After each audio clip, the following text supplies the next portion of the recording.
Today on the Autism Channel World News, a potential treatment for Asperger's and high-functioning autism, and some potential changes at the CDC and how it adds up who is in the autism column and who is not. I'm Nancy Quinones with Tim Yancey and Carl Nubiel, and this is the Autism Channel World News for Tuesday, January 13th, 2015.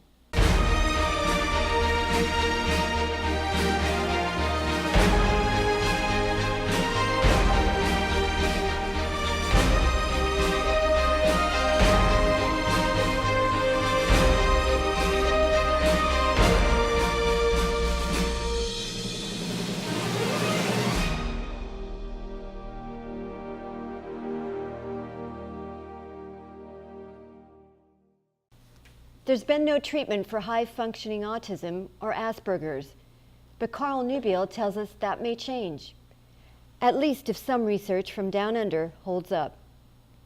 A new study has been undertaken in Melbourne, Australia to find out if a 15 to 30-year-old treatment for clinical depression might have significance in autism treatment for children and adults. Since no treatment exists for high-functioning autism or Asperger's, the results seem astounding. In treatment for autism, the approach is often behavioral in nature. This would be the first treatment to address the social problems attached to the disease directly. The idea is to stimulate the brain with a magnetic pulse. The process is non-invasive and has been used with success to activate parts of the brain resistant to treatment and depression. The actual process doesn't cause any pain. 28 people were studied. They were given a magnetic pulse treatment daily for 2 weeks. After 1 month, they were compared with people given a placebo treatment. The results showed that not every patient was markedly better, but those that were showed dramatic changes. Their social symptoms were noticeably reduced, and some were even actively engaged in new activities. The side effects range from no side effects to a mild headache that lasted 5 minutes in very few cases. When we return, Tim Yancey will be here with a change in the way the CDC counts autism incidence. Stay with us. We'll be right back. This is the Autism Channel World News for Tuesday, January 13th. I'm Nancy Quinones.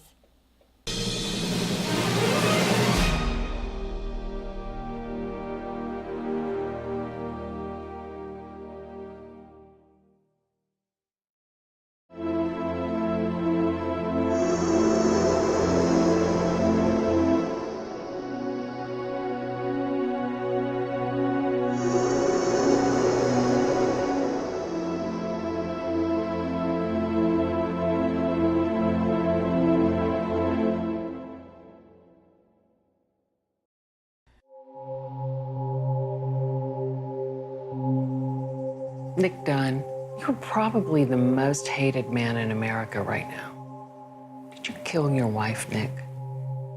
He's trying to adapt to a situation that was just thrust upon him and is beyond what he can emotionally handle. And Affleck's performance sells it. Yeah.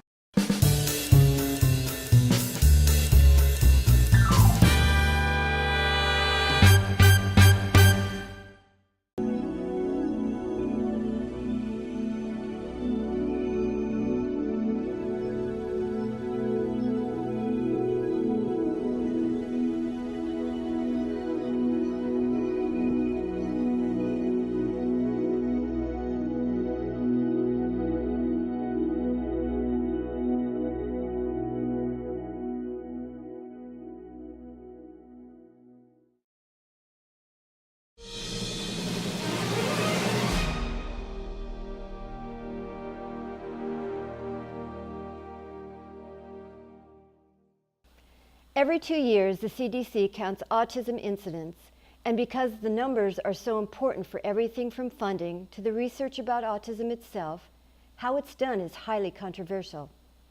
As the song says, there'll be some changes made, and Tim Yancey is here with the details.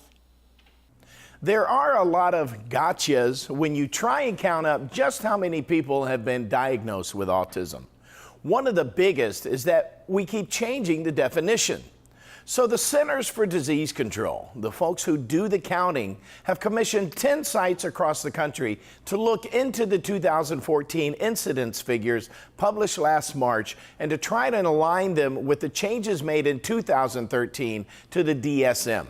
That's the Diagnostic and Statistical Manual.